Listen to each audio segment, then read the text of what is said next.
Party കൊണ്ട് കുറച്ച് പേര് വരുന്നു. അവർ പറയുന്നു നീറ്റാണ് വിഷയം. അവിടെ തന്നെ പത്രക്കാർ കഴിയുമ്പോൾ നീറ്റ് മാറി, കുറച്ച് കഴിയുമ്പോൾ രാം മന്ദിറായി, കുറച്ച് കഴിയുമ്പോൾ RSS ആയി, കുറച്ച് കഴിയുമ്പോൾ BJP ആയി, കുറച്ച് കഴിഞ്ഞ് പറയുന്നത് പ്രധാൻ മാത്രം പോരാ, പ്രധാൻ രാജിവെച്ച് കഴിഞ്ഞാൽ അടുത്തതും പ്രധാനമന്ത്രി രാജിവെക്കണം. ഇവരുടെ പ്രശ്നത്തിൽ മാറ്റിക്കൊടുത്താൽ പിന്നെ അടുത്ത ഡിമാൻഡ് വിട്ട് വരും. CJPയുടെ ഒരു പ്രൊട്ടസ്റ്റ് എന്ന് പറഞ്ഞ് ഇന്നലെ മഹാരാജാസ് കോളേജിൽ കൂടി ഒരു കാര്യം സംസാരിച്ചിരിക്കുന്നു. അതിനകത്ത് രാഷ്ട്രീയമുണ്ട്, മതമുണ്ട്, എല്ലാം വ്യക്തമാണ്. അപ്പം നമ്മൾ പലപ്പോഴും ഇപ്പോൾ BJPയെ ഒരു വർഗീയ പാർട്ടിയായിട്ട് മുദ്ര കുത്തുന്നു. വർഗീയത ഒന്നും ഇല്ലാതെ ഇവിടെ ഒരു പാർട്ടിയും ഉണ്ടായിട്ടില്ല, നിലനിന്നിട്ടില്ല. പിന്നെ ഞാനും ഭാര്യയും 2 ജാതിയിൽ നിന്ന്, എനിക്കത് പറയാൻ താല്പര്യമില്ല, പക്ഷേ എങ്കിലും പറയാം, ഒരു കുഴപ്പമില്ല. വസ്ത്രധാരണം പലരും പറയും, പക്ഷെ പറയാം മക്കളുടെ ആ പരിപാടി ശരി, ഇത് ശരിയല്ല. ഞാൻ സുഹൃത്തെ, എനിക്ക് ബുദ്ധിമുട്ടില്ല, എൻ്റെ മക്കൾക്ക് ബുദ്ധിമുട്ടില്ല, നിങ്ങൾ ബുദ്ധിമുട്ടുണ്ട്. ഇപ്പോൾ എല്ലാവരും BJP കമ്മ്യൂണിൽ എന്ന് പറഞ്ഞു. മുസ്ലിം ലീഗ് എന്ന് പേര് തന്നെയുള്ളൊരു പാർട്ടി ഉണ്ടല്ലോ, അത് കമ്മ്യൂണലല്ലേ. സിനിമയിൽ തന്നെ കൂടുതലും വില്ലൻ വേഷവും മറ്റേതൊക്കെ ചെയ്തിരുന്നത്. അന്നാണ് ഈ ബലാത്സംഗം കൂടി ഉണ്ട് സിനിമയിൽ. എൻ്റെ പൊന്നും, ഇത്രയും ബുദ്ധിമുട്ടുള്ള സംഭവമില്ല. ഒരൊറ്റ നടിയോ പറയട്ടെ എൻ്റെ കൈ റോങ് അടിച്ചു. ഒരു പേപ്പർ ലീക്ക് എന്ന് പറയും, തെറ്റാണെന്ന് വെച്ചാൽ തെറ്റാണ്. കോൺഗ്രസ് വാസ് മാസ്റ്റർ ഓഫ് ഈ പേപ്പർ ലീക്സിൻ്റെ ആൾക്കാരാണ്. ജോജു ഒക്കെ മറ്റേ മഹാരാജാസ് കോളേജിൽ സംസാരിക്കുന്ന ഒരു വീഡിയോ കണ്ടു, അടിയന്തരാവസ്ഥയെ പറ്റി സംസാരിക്കുന്നത്. അദ്ദേഹം കോൺഗ്രസ്സുകാരനാണ്. ഇത് അടുത്ത അടിയന്തരാവസ്ഥയാണ്. അപ്പോൾ അടിയന്തരാവസ്ഥ നടന്നിട്ടുള്ളത് കുഴപ്പമായിരുന്നു പുള്ളി തന്നെ പറയുന്നുണ്ട്. കോൺഗ്രസ് അത്യുജ്വലമായ വിജയം നേടി. ആ വിജയത്തിൻ്റെ മുഴുവൻ ക്രെഡിറ്റ് അവർക്കാണെന്ന് ചോദിച്ചാൽ കുറേ കമ്മ്യൂണിസ്റ്റ് പാർട്ടി സഹായിച്ചത് കൂടിയാണ്. ഞാൻ ഇലക്ഷന് മുൻപ് ഒരു പ്രമുഖ നേതാവ് ഇവിടെ വന്ന് എയർപോർട്ടിൽ വെച്ച് ഞങ്ങൾ സംസാരിക്കുമ്പോൾ എന്നോട് ചോദിച്ചു, എത്ര സീറ്റ് വരെ കിട്ടാം? നിങ്ങളിനി വിശ്വസിക്കുമെന്നറിയില്ല. ഞാൻ 0 to 3.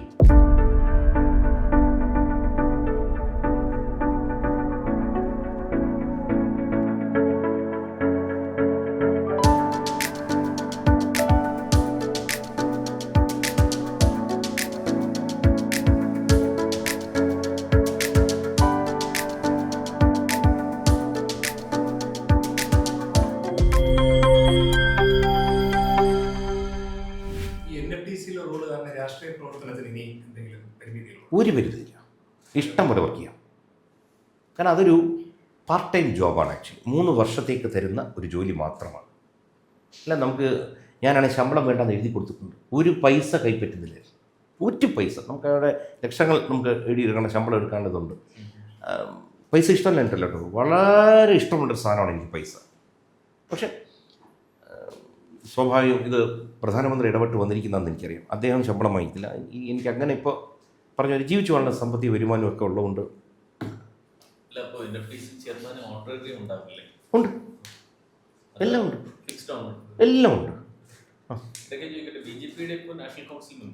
അതെ, നമുക്ക് പൊളിറ്റിക്സ് മാറ്റി എടുത്തിട്ട് സിനിമയിലേക്കും തിരിച്ചു വന്നു. പിന്നെന്താ, സിനിമയിലാണല്ലോ താങ്കൾ തുടങ്ങുന്നത്. താങ്കളെ പറഞ്ഞ പോലെ ഒരു സ്ട്രഗ്ലിംഗ് ആക്ടറായിരുന്നു. At some point of time ഒരു ജൂനിയർ ആർട്ടിസ്റ്റിൽ നിന്ന് കുറച്ചൊരു എസ്റ്റാബ്ലിഷ്ഡ് ആക്ടറായി. അതിനുശേഷം സിനിമയിലേക്കുള്ള വളർച്ചയിൽ എന്തുകൊണ്ടാണ് നടക്കാത്തത്? അല്ലെങ്കിൽ താങ്കൾ ഫോക്കസ് ചെയ്യാത്തതാണോ, അല്ലെങ്കിൽ അത്ര നല്ല ക്യാരക്ടേഴ്സ് കിട്ടാത്തതാണോ? 1-2 സിനിമകളിൽ ശ്രദ്ധിക്കപ്പെടുന്ന ക്യാരക്ടേഴ്സ്, ഇപ്പോൾ എനിക്കൊന്ന് കാറ്റുവെന്ന് വിളിച്ചപ്പോൾ, പിന്നെ വാസന്തി ലക്ഷ്മിയിൽ നെഗറ്റീവ് ഷെയ്ഡാണെങ്കിൽ ശ്രദ്ധിക്കുന്ന ക്യാരക്ടറാണ്. അത്തരം ചില ക്യാരക്ടേഴ്സ് ഒഴിച്ചു കഴിഞ്ഞാൽ സിനിമയിൽ ഒരു എസ്റ്റാബ്ലിഷ്ഡ് ആയിട്ടുള്ള പൊസിഷനിൽ എത്താൻ എന്തുകൊണ്ടാണ് പറ്റാത്തത്? ഞാൻ നേരത്തെ പറഞ്ഞൊരു കാര്യമാണ്, ഞാൻ എല്ലാത്തിനെയും ഭാഗ്യമായിട്ട് കാണത്തുള്ളൂ. വേണമെങ്കിൽ നമുക്ക് പലതും പറയാം. ഇപ്പോൾ ഹിന്ദി സിനിമയിൽ ഒരു ദാവൂദ് ഇബ്രാഹിമിൻ്റെ ഒരു കാലമുണ്ടായിരുന്നു. അവരുടെ ഗ്രിപ്പിലായിരുന്നു. അവർ തീരുമാനിക്കുന്നവരെ സിനിമയിൽ അഭിനയിക്കൂ, അവരാണ് തീരുമാനിക്കുന്നത്. അത് ഒരു കാലത്ത് അങ്ങനെ തന്നെയായിരുന്നു. അതുകൊണ്ടല്ല ഖാൻ മാർക്കറ്റ് എന്നാണ് വിളിക്കുന്നത്. അവിടെ ഖാൻമാരുടെ മാത്രമായിരുന്നു. വേണമെങ്കിൽ പറയാം, ഇവിടെയുണ്ട് അത്തരം പല ലോബികളിനകത്ത് വർക്ക് ചെയ്യുന്നുണ്ട്. മതത്തിൻ്റെ ലോബിയുണ്ട്, രാഷ്ട്രീയ ലോബിയുണ്ട്, എല്ലാം ഉണ്ട്. പക്ഷെ ഞാനിതിൻ്റെയൊക്കെ മുകളിൽ കാണുന്നത്, ഇതൊക്കെ ഉണ്ടെങ്കിലും എനിക്ക് തലയിലെടുത്തുണ്ടെങ്കിൽ ഞാനാകുമായിരുന്നു. എനിക്ക് എഴുതിയിരിക്കുന്നത് ഇങ്ങനെയാണ്. പിന്നെ എൻ്റെ വിശ്വാസങ്ങൾ പലപ്പോഴും ഞാൻ ഈ മക്കളോട് പറയിടാവുകയെ, 50ാമത്തെ വയസ്സ് കഴിഞ്ഞാൽ സെക്കൻഡ് ഇന്നിങ്സ് ആരംഭിക്കും. ഈ 50ാമത്തെ വയസ്സിൽ അച്ഛൻ വളരെയധികം എൻ്റെ കാര്യങ്ങൾ നോക്കി നിങ്ങളെയും വളർത്താൻ ഇഷ്ടപ്പെട്ടാണെങ്കിൽ, എൻജോയ് ചെയ്താണെങ്കിൽ പോലും സ്ട്രഗ്ലിങ്ങും എൻ്റെ ഭാഗമായിരുന്നെങ്കിലും, സെക്കൻഡ് ഇന്നിങ്സിൽ ഞാൻ അടിക്കുമ്പോൾ സെഞ്ചുറി 1 അല്ല 2 അല്ല ട്രിപ്പിൾ സെഞ്ചുറി അടിച്ചിട്ടേ അത് പോകത്തുള്ളൂ. കാരണം ഞാൻ അത്രമാത്രം സ്ട്രെയിറ്റ് ഫോർവേഡ് ഒരു മനുഷ്യനാണ്. കള്ളം എന്നൊരു സാധനം പറയാറില്ല, ചെയ്യാറില്ല, ചതിച്ചിട്ടില്ല, ചതിക്കുന്ന കാര്യം ചിന്തിക്കാറില്ല. എന്നെ വളരെയധികം ദ്രോഹിച്ചവർക്ക് എതിരെ പ്രവർത്തിക്കുന്നവർ, ഞാൻ അവർക്ക്, എൻ്റെ മകളുടെ വിഷയം വന്നപ്പോൾ ഞാൻ ഈ പെൺകുട്ടികൾക്കെതിരെ ഒരിക്കൽ പോലും ഞാനൊരു മോശം വാക്ക് പ്രയോഗിച്ചിട്ടില്ല. കാരണം അവരങ്ങനെ ചെയ്തു, അതിനുള്ള അവർക്ക് കിട്ടും. പക്ഷെ നമ്മൾ ചെയ്യേണ്ട നിയമപരമായ കാര്യങ്ങളിൽ പോകും. ഈ പറഞ്ഞതെന്ന് വെച്ച് കഴിഞ്ഞാൽ സിനിമയിൽ നമുക്ക് കാണാൻ പറ്റാത്ത പല കാര്യങ്ങളുണ്ട്. ഇപ്പോൾ മട്ടാഞ്ചേരി ലോബി എന്നൊക്കെ ഇവിടെ പറയുന്നത് അങ്ങനെ ഇല്ലെന്ന് പറയും. അങ്ങനെ ഉണ്ടെന്ന് വെച്ചാൽ ഉണ്ട്. ഇപ്പം തന്നെ CJP ഒരു പ്രൊട്ടസ്റ്റ് എന്ന് പറഞ്ഞ് ഇന്നലെ മഹാരാജാസ് കോളേജിൽ കൂടി ഒരു കാര്യം സംസാരിച്ചിരിക്കുന്നു. അതിനകത്ത് രാഷ്ട്രീയമുണ്ട്, മതമുണ്ട്, എല്ലാം വ്യക്തമാണ്. അതിൽ കമ്മ്യൂണിസ്റ്റ് പാർട്ടി നടത്തിയാണോ? അല്ല. എന്നാൽ കമ്മ്യൂണിസ്റ്റുകാരില്ലേ? ഉണ്ട്. കോൺഗ്രസ്സുകാരില്ലേ? ഉണ്ട്. അങ്ങനെ പറയാൻ തുടങ്ങിയ എല്ലാവരും ഉണ്ട്. ഇപ്പം നമ്മൾ പലപ്പോഴും ഇപ്പോൾ BJPയെ ഒരു വർഗീയ പാർട്ടിയായിട്ട് മുദ്ര കുത്തുന്നു. വർഗീയതയൊന്നും ഇല്ലാതെ ഇവിടെ ഒരു പാർട്ടിയും ഉണ്ടായിട്ടില്ല, നിലനിന്നിട്ടില്ല. രാഷ്ട്രീയ പാർട്ടികൾ ആദ്യം തന്നെ നോക്കുന്നത് അങ്ങനെ ജാതിയുടെ ലിസ്റ്റ് എടുക്കും, മതത്തിൻ്റെ ലിസ്റ്റ് എടുക്കും, ഇതെല്ലാം വെച്ചിട്ട് തന്നെ ഇവിടെ വോട്ടിംഗ് നടക്കുന്നത്. അത് പാർലമെൻറ്റ് ഇലക്ഷൻ ആണെങ്കിൽ ജാതിയും മതത്തിലൊക്കെ നിൽക്കും. ഇനി താഴോട്ട് വന്നിട്ട് നമ്മുടെ ലോക്കൽ ബോഡി ഇലക്ഷൻ ആകുമ്പോഴത്തേക്ക് ജാതിയും കഴിഞ്ഞ് ഉപജാതിയും കഴിഞ്ഞ് അതിൽ തന്നെ ഓരോ ഏരിയ എത്തുമ്പോഴത്തേക്ക് തിരിക്കാനറിയാം. അത് വെച്ച സ്ഥാനാർത്ഥിയെ പോലും നിർത്തുന്നത്. ഇതെല്ലാം ഈ സിസ്റ്റത്തിൻ്റെ ഭാഗമാണ്. ഇതിനെ ഞാൻ എതിർക്കുകയല്ല, അതിൻ്റെ കൂടെ പോകാനേ പറ്റും. ഇതൊന്നും ആർക്കും തിരുത്താൻ പറ്റില്ല. ആദ്യം ചെയ്യേണ്ടത് സ്കൂളിൽ കുട്ടികളെ ചേർക്കുന്നിടത്തുനിന്ന് ആ കോളം വെട്ടി ദൂരെ കളയാമോ. ഇനി ഞാനും ഭാര്യയും 2 ജാതിയിൽ നിന്ന്, എനിക്കത് പറയാൻ താല്പര്യമില്ല, പക്ഷേ എങ്കിലും പറയാം, ഒരു കുഴപ്പവുമില്ല. എൻ്റെ മക്കൾ കല്യാണം കഴിച്ചിരിക്കുന്നത്, ഒരാളിപ്പോൾ കല്യാണം കഴിഞ്ഞു, ആ മോള് കല്യാണം കഴിച്ചത് മറ്റൊരു ജാതിയിൽ നിന്നാണ്. മറ്റൊരു ജാതി എന്ന് പറഞ്ഞാൽ എനിക്ക് ജാതി വ്യത്യാസമില്ല, പക്ഷേ ഇപ്പോൾ അടുത്ത ആൾ കല്യാണം കഴിക്കുന്ന വേറൊരു മതത്തിൽ നിന്നാണ്. എനിക്കിതൊന്നും വിഷയമില്ല. എൻ്റെ വീട്ടിനകത്ത് സർവ്വ സംഭവങ്ങളും ഉണ്ട്. അപ്പം ഞാൻ എന്നിട്ടും നമ്മളെന്താണ് വർഗീയവാദിയായ BJPക്കാരൻ, പച്ച മലയാളത്തിൽ പറഞ്ഞിവിടെ യൂസ് ചെയ്യുന്ന വാക്കിന് ചാണക സംഘി. നമുക്കതിലൊരു ഒരു ബുദ്ധിമുട്ടില്ല. ഇങ്ങനെ എൻ്റെ മുഖത്ത് പിടിച്ചാൽ പോലെ എനിക്കൊന്നും തോന്നാറില്ല. കാരണം എൻ്റെ ജീവിതത്തിൽ ഞാൻ ഇന്നേ വരെ ജാതി മത അടിസ്ഥാനത്തിൽ ആരുമായും സ്നേഹത്തിനും പോയിട്ടില്ല, വൈരാഗ്യത്തിനും പോയിട്ടില്ല. എൻ്റെ ഭാര്യയുടെ അനിയത്തി കല്യാണം കഴിച്ചിരിക്കുന്ന മുസ്ലിമിനെയാണ്. ആ കല്യാണം പ്രശ്നമായപ്പോൾ കല്യാണം നടത്തി കൊടുത്ത ഞാനാണ്. എനിക്കില്ല പ്രശ്നം, ആ പുള്ളിക്കില്ല പ്രശ്നം. എന്തിനാ ഞാൻ ചുരുക്കി പറയും, എടാവുകയെ മറ്റ് ജാതി മതത്തിനും കെട്ടിക്കഴിഞ്ഞ ഒരു ഗുണം കൂടെ ഉണ്ട്. ഈ സങ്കര ഇനം തെങ്ങിനും നല്ല കായ്ഫലം എന്ന് പറഞ്ഞാൽ എൻ്റെ വീട്ടിലെ പിള്ളേരും നല്ല നല്ല പിള്ളേരല്ലേ. ഉണ്ട്. അങ്ങനെയൊക്കെ ആലോചിച്ച് കെട്ടിക്കോണം. ഒരേ ഇതിൽ നിന്ന് കെട്ടിയോണ്ട് നല്ലതെന്ന് പറയണമെന്നൊന്നുമില്ല. ഫാമിലിയുടെ കാര്യം പറഞ്ഞപ്പോൾ കൃഷ്ണകുമാർ എന്നുള്ളൊരു വ്യക്തി വളരെ നല്ല ഇന്നത്തെ കാലത്തിന് യോജിച്ചൊരു അച്ഛനായിട്ട് തോന്നിയിട്ടുണ്ട്. 4 പെൺകുട്ടികളാണ്. അവർ 4 പേരും വളരെ സ്ട്രോങ് വ്യക്തിത്വമുള്ള 4 പേരാണ്. അവർക്ക് ഫുൾ ഫ്രീഡം ഉണ്ട്. ആ രീതിയിലൊരു വളരെ നല്ലൊരു അച്ഛനായിട്ട് പൊതുവെ വിലയിരുത്തപ്പെടുന്ന ഒരാളുകൂടിയാണ്. എങ്ങനെയാണ് ഈ ഫാമിലിയിലൊരു ഡൈനാമിക്സ്? എങ്ങനെയാണ്? പണ്ടേ ഇങ്ങനെയാണോ അതോ മക്കളായിട്ട് മാറ്റിയെടുത്തതാണോ? 2 തരത്തിലും പറയാം. കാരണം വെച്ച് കഴിഞ്ഞാൽ, ഒന്ന് സ്വാഭാവികമായിട്ടും നമുക്കൊക്കെ ഓരോ രീതികളുണ്ട്. നമ്മൾ വളർന്ന രീതിയുണ്ട്, നമ്മുടെ അച്ഛനമ്മമാരെ കണ്ടത്, അല്ലെങ്കിൽ നമ്മുടെ ചുറ്റുവട്ടത്തിൽ നമ്മൾ പലരുമായിട്ട് കണ്ടുവരുന്നതും. പിന്നെ സ്വാഭാവികമായിട്ടും അവർ നമ്മളെ മാറ്റുമല്ലോ. എന്നാൽ ഞാൻ തമാശ രൂപത്തിൽ പറയും, കല്യാണം കഴിക്കുന്നതിന് മുമ്പ് എൻ്റെ അച്ഛനും അമ്മയും കല്യാണം കഴിച്ച വളരെ വൈകിയാണ്. എൻ്റെ അച്ഛന് 43 വയസ്സും അമ്മയ്ക്ക് 40 വയസ്സുമായിരുന്നു കല്യാണം കഴിച്ചപ്പോൾ. ഞാൻ ജനിക്കുമ്പോൾ 46ഉം 43ഉം ആയിരുന്നു. ഞാൻ എൻ്റെ അമ്മയെ, ഒരു ചെറുപ്പക്കാരെ അമ്മയെ കണ്ടിട്ടേ ഇല്ല. അന്ന് ഈ കളറിങ് ഒന്നും ഇല്ലല്ലോ. ഞാനൊക്കെ ഇന്ന് എൻ്റെ പച്ചയിലാണ് നിൽക്കുന്നത്. അപ്പോൾ അന്ന് ഞാൻ പ്രായമായ അച്ഛനമ്മയും കണ്ടു വളർന്നു. അമ്മ പിന്നെ എന്നെ അങ്ങനെ കെട്ടിപ്പിടിച്ച് മോനെ കൂട്ട അങ്ങനത്തെ ഒന്നുമില്ല, പേരെ വിളിക്കത്തുള്ളൂ. അങ്ങനെ വളർന്നു വന്നപ്പോൾ എനിക്കൊരു ചേട്ടനാണ്. ചെറുപ്പക്കാരികളെ സ്ത്രീകളെയും കണ്ടിട്ടില്ല. സ്ത്രീകളോട് എനിക്ക് സംസാരിക്കാൻ അറിയില്ല. ഭയങ്കര ബുദ്ധിമുട്ടായിരുന്നു എനിക്ക് സ്ത്രീകളുടെ കൂടെ ഇരിക്കാനൊക്കെ. അങ്ങനെ സ്ത്രീകളെ പറ്റി എനിക്കൊന്നും അറിവില്ലായിരുന്നു. പക്ഷേ ഒരു 32 വർഷം മുമ്പ് സിന്ധുവുമായിട്ട് ബന്ധം വരുന്നു, അത് കല്യാണമാവുന്നു, 4 പെൺകുട്ടികൾ വരുന്നു. 32 വർഷം കഴിഞ്ഞപ്പോൾ എനിക്കിന്ന് പുരുഷന്മാരെ പറ്റി ഒരു വസ്തു അറിയത്തില്ല. കംപ്ലീറ്റ് സ്ത്രീകളുടെ എന്ത് കാര്യം ചോദിച്ചത് ഞാൻ പറഞ്ഞുതരാം. അത്ര പവറാണ് സ്ത്രീകൾക്ക്. ഇൻഫ്ലുവൻസ് ഇപ്പോൾ എന്നെ ഇങ്ങനെ ട്വിസ്റ്റ് ചെയ്ത് കളഞ്ഞു. അതുകൊണ്ട് അവരുടെ ഇൻഫ്ലുവൻസ് അസാമാന്യമായ ഇൻഫ്ലുവൻസാണ്. എനിക്ക് അവർ പറയുന്നതൊക്കെ ശരിയായിട്ട് തോന്നാറുണ്ട്. ഇപ്പോൾ വസ്ത്രധാരണം, പലരും പറയും ഷുമാറേ മക്കളുടെ ആ പരിപാടി ശരി, ഇത് ശരിയല്ല. ഞാൻ പറഞ്ഞു, സുഹൃത്തേ, എനിക്ക് ബുദ്ധിമുട്ടില്ല, എൻ്റെ മക്കൾക്ക് ബുദ്ധിമുട്ടില്ല, നിങ്ങൾ ബുദ്ധിമുട്ടുണ്ട്, ടെൻഷൻ അടിക്കാതിരിക്കൂ. ഓരോരുത്തരുടെ ഇപ്പോൾ ഈ സ്വാതന്ത്ര്യം ഞാൻ കൊടുക്കാൻ എൻ്റെ അല്ല അവരുടെ സ്വാതന്ത്ര്യം ഇരിക്കുന്നത്. പക്ഷെ ഞാൻ ഒരിക്കലും കേട്ടേൽ ചെയ്യാറില്ല. അത്രേ ഉള്ളൂ എൻ്റെ വിഷയം. കാരണം സൈസ് കൊണ്ട് അവർ ചെറുതാണെങ്കിലും, ജനിക്കുമ്പോൾ കുഞ്ഞാണല്ലോ, പക്ഷെ അവരുടെ ഈ സോളെന്ന് പറഞ്ഞത് എന്നേക്കാൾ യാത്ര ചെയ്ത പോലെ എനിക്ക് തോന്നാറുണ്ട്. ഞാൻ ഹൻസിക അടുത്ത് സംസാരിക്കുമ്പോൾ ചെറുപ്രായത്തിൽ അവൾക്കൊരു ഹെൽത്ത് ഇഷ്യൂ വന്നു.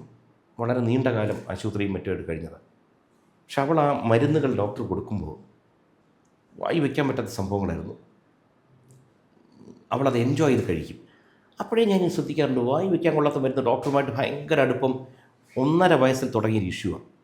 പക്ഷെ അവളുടെ ആത്മാവ് ഞാൻ ഇങ്ങനെ നോക്കും, ഓരോരുത്തരും ഇങ്ങനെ നോക്കുമ്പോൾ എന്നേക്കാൾ യാത്ര ചെയ്തവരാണ്, എന്നേക്കാൾ അറിവ് അവർക്ക് ധാരാളം ഉള്ളവരാണ്.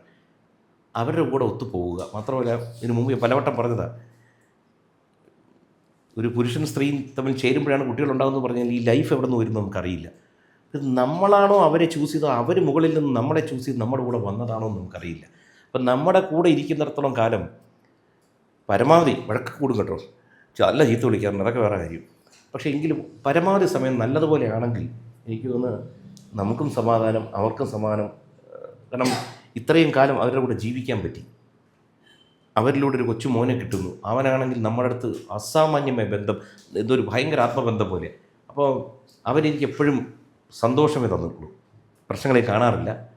അപ്പോൾ ഇങ്ങനെ പോകാനാണ് ഇഷ്ടം. ചിലപ്പോൾ അവർ മാറ്റിയതാണോ ഞാൻ മാറിയതാണോ ഒന്നും എനിക്കറിയില്ല. അങ്ങേയറ്റം സന്തുഷ്ടമായ 5 പേരുടെ കൂടെ പോകുന്നു. ചെറുമകനുമായിട്ടുള്ള ബോണ്ടിനെ കുറിച്ച് കൂടി ഒന്ന് പറയാമോ? കാരണം വീഡിയോസിലൊക്കെ കാണുമ്പോൾ വളരെ ആക്റ്റീവായിട്ട് താങ്കളുടെ കൂടെ ആണ്. ഇപ്പോൾ വീട്ടിനകത്ത് അവൻ കൊണ്ടുവന്നു കഴിഞ്ഞാൽ എനിക്ക് ഭക്ഷണം കഴിക്കണ ഈ കൈ വെച്ചുകൊണ്ടിരിക്കുക വേറെ ആരത്തും പോവില്ല.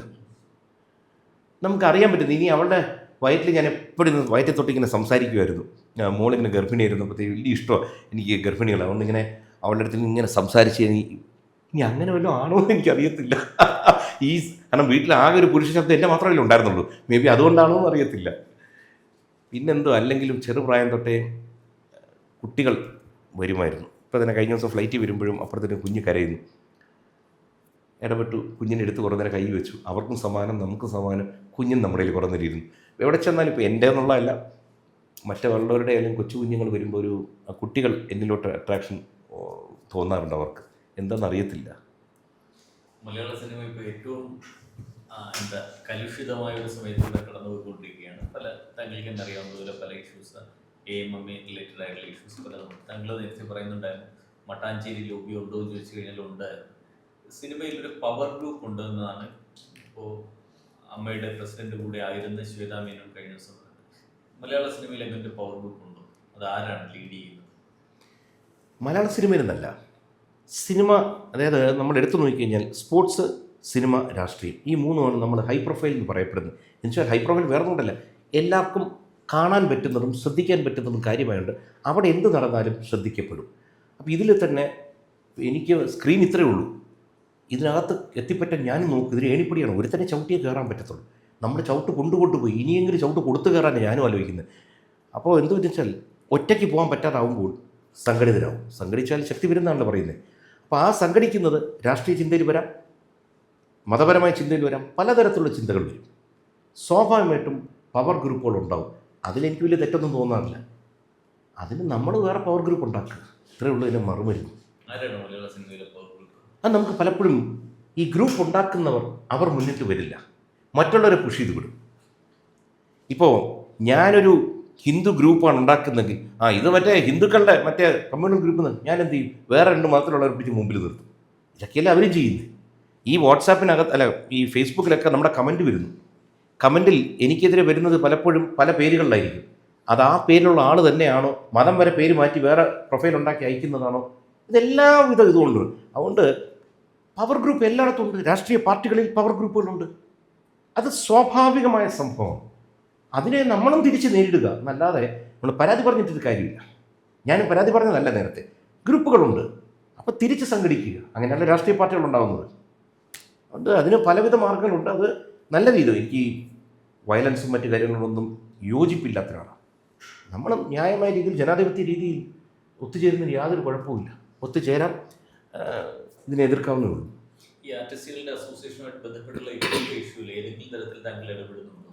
NFDC ചെയർമാൻ എന്ന നിലയ്ക്ക് താങ്കളുടെ റെസ്പോൺസിബിൾ പൊസിഷനിൽ ഇരിക്കുകയാണ്. ബട്ട് ഈവൻ ദെൻ താങ്കൾ അതിൻ്റെ ഭാഗമാണല്ലോ അല്ലേ? താങ്കൾ മെമ്പറായിട്ടുള്ള അസോസിയേഷൻ. ഞാനും എൻ്റെ മോളും ഒക്കെ അംഗമാണ്. നമുക്ക് ഇടപെടാൻ പറ്റാത്തതിൻ്റെ 2-3 കാര്യങ്ങളാണ്. സാധാരണ NFDC ചെയർമാനായിട്ട് ഞാൻ ആയത് അവരറിഞ്ഞിട്ടുണ്ടോ എന്ന് പോലും എനിക്കറിയത്തില്ല. അതാണ് ആദ്യം അറിയേണ്ട കാര്യം. ഞാൻ NFDC ചെയർമാനാണെന്ന് വെച്ചാൽ ആര് പറഞ്ഞു എന്ന് ചോദിച്ചാൽ നമ്മൾ വിട്ടുപോകും.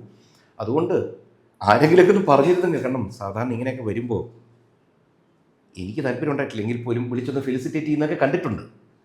അങ്ങനെയൊന്നും നടന്നതായിട്ട് ഞാൻ അറിഞ്ഞിട്ടില്ല എന്തായാലും. അതുകൊണ്ട് അങ്ങോട്ട് ചെന്ന് ചോദിച്ച് പുലിവാല് പിടിക്കേണ്ടെന്ന് വിചാരിച്ചു. അതിനകത്ത് ഒന്നാമത്തെ കാര്യം സാമ്പത്തിക അച്ചടക്കം. ഒരു സാമ്പത്തിക അച്ചടക്കം ലൈഫിൽ എവിടെയും ഉണ്ടാവണം. ഈ സാമ്പത്തിക അച്ചടക്കം ഇല്ലായ്മയാണ് പലയിടത്തെയും പ്രശ്നങ്ങൾ കാരണം. ഇത് ഞാൻ ഡീപ്പായിട്ടൊന്നും പഠിച്ചിട്ടില്ലെങ്കിൽ പോലും പലരുടെയും സംഭവങ്ങൾ നോക്കുമ്പോൾ ധാരാളം പൈസ വന്നു. അപ്പോഴുണ്ടാകുന്ന പ്രശ്നങ്ങളാണ് ഇതിൻ്റെ ഒരു കാരണം. പിന്നെ പണ്ട് എത്രയൊക്കെ പറഞ്ഞാലും ഇന്ന് വന്നവരാരും മോശക്കാരല്ല, പുതിയ പുതിയ ആൾക്കാർ വരണം, അതൊക്കെ വേറെ വിഷയം. എൻ്റെ മുകളിൽ ആദ്യം മധുസാറുണ്ടായി, അത് കഴിയുമ്പോൾ മോഹൻലാൽ മമ്മൂട്ടിയെ കൊണ്ടാണ്. അവർ ധാരാളം റെസ്പെക്റ്റ് ഡിമാൻഡ് ചെയ്യുന്നവർ ഇവരൊക്കെ. ഇപ്പോൾ ഉദാഹരണത്തിന് മുഖ്യമന്ത്രി എടുത്ത് നമുക്കൊരു കാര്യം അവതരിപ്പിക്കണമെന്ന് വെച്ചാൽ അദ്ദേഹം മുഖ്യമന്ത്രി ഏതെങ്കിലും നടൻ മുഖ്യമന്ത്രി വിളിച്ചാൽ അടുത്ത ദിവസങ്ങളിൽ നമുക്ക് ഡേറ്റ് കിട്ടും. അതിൽ നിന്നൊക്കെ വളരെ മാറി. ഇപ്പോൾ എന്ത് പറ്റുമെന്ന് വെച്ച് കഴിഞ്ഞാൽ എന്ന് വെച്ച് പുതിയതായിട്ട് വന്നവർ ആരും മോശക്കാരെന്ന് പറയല്ല, എങ്കിലും ആ സംഘടനയുടെ കംപ്ലീറ്റ് ഇമേജും തകർത്ത് കളഞ്ഞു. ഇന്ന് ഈ സംഘടന വളരെ നല്ല കാര്യങ്ങൾ ചെയ്യുന്നത്, എത്രയോ അവശരായ കലാകാരന്മാർക്ക് മാസം 5000 രൂപ എത്രയോ വെച്ച് പെൻഷൻ കൊടുത്തിട്ട് എത്രയോ കാലമായിട്ട് ആ നല്ല പ്രവൃത്തികളൊന്നും അറിയാതെ ചെറിയ പെറ്റി ഇഷ്യൂസ് എടുത്തിട്ട് സോഷ്യൽ മീഡിയ ഒന്ന് അലക്കി കംപ്ലീറ്റ് നാശമായി നിൽക്കുകയാണ്. ഈ പറയുന്നവരൊരു റിലീജിയസ് ഡിവൈഡ് ഉണ്ടോ അമ്മയിൽ? എല്ലായിടത്തും ഉണ്ട്. റിലീജിയസ് ഡിവൈഡ് ഇല്ലാത്ത സ്ഥലമില്ല. നമ്മൾ കേരളം ഭയങ്കര സമത്വ സുന്ദരമാണ്, നമ്മളെല്ലാം ബുദ്ധിയുള്ളവരില്ലേ, ഇതൊക്കെ എല്ലായിടത്തും ഉണ്ടാവും. കാരണം വെച്ച് കഴിഞ്ഞാൽ രാഷ്ട്രീയത്തിൽ പോലും പാർട്ടികളിൽ തന്നെ നോക്കൂ, പാർട്ടിയുടെ ഇപ്പം എല്ലാവരും BJP കമ്മ്യൂണൽ എന്ന് പറയുന്നു. മുസ്ലിം ലീഗ് എന്ന് പേര് തന്നെയുള്ളൊരു പാർട്ടി ഉണ്ടല്ലോ, അത് കമ്മ്യൂണലല്ലേ, അത് മതത്തിൻ്റെ അടിസ്ഥാനത്തിൽ തന്നെയല്ലേ പാർട്ടി വർക്ക് ചെയ്യുന്നത്. അതിൻ്റെ നേതാവ് എന്താ പറഞ്ഞു, മതമാണ് വലുതെന്ന് പറഞ്ഞില്ലേ, അത് ഞങ്ങളുടെ ഐഡൻറ്റിറ്റിയാന്ന് പറഞ്ഞില്ലേ. എനിക്ക് അദ്ദേഹത്തിന് പിന്നെ ഇഷ്ടമുണ്ട്, ഒന്നുമില്ലെങ്കിൽ പരസ്യമായിട്ട് പറഞ്ഞല്ലോ, ഈ രഹസ്യമായിട്ട് പണിയുന്നതിനേക്കാൾ പുള്ളി പരസ്യമായിട്ട് പറഞ്ഞല്ലോ. അതൊക്കെ എൻ്റെ ഭാഗമാണ്. കാരണം നമ്മൾ പറയും ഞാൻ ഭയങ്കര മതേതരനാണ് മറ്റേതെന്നൊക്കെ പറയും. ഈ മതേതരമൊക്കെ അവസാനിക്കുന്ന എവിടെയെന്നറിയോ? സ്വന്തം മക്കളുടെ കല്യാണം വരട്ടെ, എല്ലാവരും മതേതരമായിക്കോളും. അവരുടെ മതമാണോ അവരുടെ ജാതിയാണോ ഉപജാതിയാണോ എല്ലാം നോക്കി കെട്ടിക്കത്തുള്ളൂ, അറേഞ്ച് മാരേജാണെങ്കിൽ. അതുകൊണ്ട് അത് എല്ലാ മനുഷ്യൻ്റെ അകത്തുള്ളതാണ്. ഡിവൈഡ് വരുന്നത് എങ്ങനെയാണെന്ന് വെച്ച് കഴിഞ്ഞാൽ, എനിക്ക് എൻ്റെ മതത്തിലുള്ള ആൾ നന്നാവണം എന്ന് ഞാൻ ചിന്തിച്ച് തുടങ്ങും. വർഗസ്നേഹം കൂടുമ്പോൾ ഉണ്ടാകുന്നൊരു പ്രശ്നമാണ്. അപ്പോൾ മറ്റുള്ളവരെ കട്ട് ചെയ്യാൻ നോക്കും. സിനിമയുടെ ചർച്ച വരുമ്പോൾ ആണ് ഞാനിതെല്ലാം കണ്ടത്, എൻ്റെ മക്കളും ഇൻഡസ്ട്രിയിലുള്ളതാണ്. അതൊക്കെ എൻ്റെ ഭാഗമാണ്. നമ്മൾ ചെന്ന് നിങ്ങൾ മറ്റേതായോണ്ടല്ലേ കട്ട് ചെയ്ത്, നിങ്ങളുടെ ഇഷ്ടം നിങ്ങൾ കട്ട് ചെയ്തു, എനിക്ക് പടം തന്നില്ല, എൻ്റെ മകൾക്ക് പടം തന്നില്ല, എന്തിനാ പരാതി പറയുന്നത്? ഞാൻ പടം ഉണ്ടാക്കണം, ഞാൻ അതാണ് ചെയ്തു കൊടുക്കേണ്ടത്. പിള്ളേർക്ക് പറഞ്ഞു നിങ്ങൾ നിങ്ങളുടെ കഴിവ് വെച്ച് നിങ്ങൾ സിനിമ എടുക്കുക, പരാതിപ്പെട്ട് നിന്നിട്ട് കാര്യമില്ല. ഓരോരുത്തരുടെ കഴിവ് അവർ ഇപ്പോൾ രാഷ്ട്രീയത്തിൽ ഇലക്ഷൻ ജയിക്കുന്നു, ഇലക്ഷൻ ജയിക്കാൻ പലതും മാർഗങ്ങളെടുക്കും. ഞാൻ ചെന്ന് ഇപ്പോൾ കൊല്ലത്ത് നിന്നു, അത് പ്രേമേന്ദ്രൻ അങ്ങനെ ചെയ്തു, നിനക്കങ്ങനെ ചെയ്തുകൂടായിരുന്നു, എനിക്കത് ചെയ്തപ്പോൾ ജയിക്കാൻ.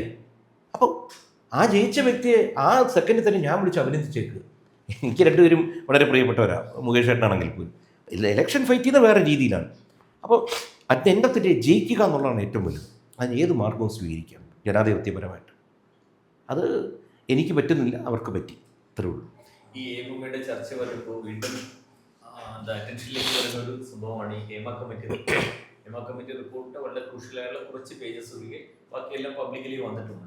അപ്പോൾ ഈ ചർച്ചയിൽ ഇപ്പോൾ വീണ്ടും ഉയരുന്നൊരു ആവശ്യമാണ് ഹേമ കമ്മിറ്റി റിപ്പോർട്ട് നെയിം ചെയ്തിരിക്കുന്ന ചില ആൾക്കാരൊക്കെ ഈ അസോസിയേഷനുമായിട്ട് ബന്ധപ്പെട്ട് പ്രവർത്തിക്കുന്നുണ്ട്, അത് പുറത്തു വിടണമെന്നത്. അക്കാര്യത്തിൽ എന്താണ് താങ്കളുടെ അഭിപ്രായം? എന്താണ്?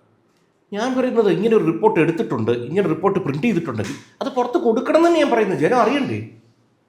എന്താ സംശയം? കാരണം ഇതിനകത്ത് ചില വേണ്ടാത്ത കാര്യങ്ങൾ നടക്കുന്നുണ്ടെന്ന് തെളിഞ്ഞിട്ടുണ്ടെങ്കിൽ, നമ്മളിത് ജനാധിപത്യ രാജ്യമാണ്, ഇത് അറിയിക്കുക തന്നെ വേണം, ഇന്നതാണ് നടക്കുന്നത്. കാരണം ഇതിൽ സ്ത്രീകളോട് പൂർണ്ണ ബഹുമാനം, കാരണം ഞാൻ സ്ത്രീപക്ഷത്ത് നിൽക്കുന്നതാണ് കുടുംബം. പക്ഷേ എങ്കിൽ പോലും അടച്ച് പുരുഷന്മാരെ മാത്രം ആക്ഷേപിക്കുന്നതും തെറ്റ് തന്നെയാണ്. അതുകൊണ്ട് ഇത്തരം റിപ്പോർട്ടുകൾ മുഴുവൻ വെളി വരട്ടെ. കാരണം വെച്ച് കഴിഞ്ഞാൽ 100 പുരുഷന്മാരെടുത്ത് അതിനകത്ത് ചിലപ്പോൾ ഒരാൾ കാണും, രോഗമുള്ളവർ കാണും, ഞരമ്പിൻ്റെ പ്രശ്നമുള്ളവരുണ്ടാവും. അവർ ലൊക്കേഷനിൽ പ്രശ്നങ്ങൾ ഉണ്ടാക്കുന്നത് എനിക്കറിയാം, ഭയങ്കര കുഴപ്പമുണ്ടാക്കുന്നവരുണ്ട്, എല്ലാ മേഖലയിലുണ്ട്. പക്ഷേ തിരിച്ച് ഇതുപോലെ ഇപ്പുറത്തുനിന്ന് കുറേ സ്ത്രീകളും കച്ചകെട്ടി ഇറങ്ങിയിട്ടുണ്ട് പുരുഷന്മാരെ പൂട്ടാൻ വേണ്ടിയിട്ട്.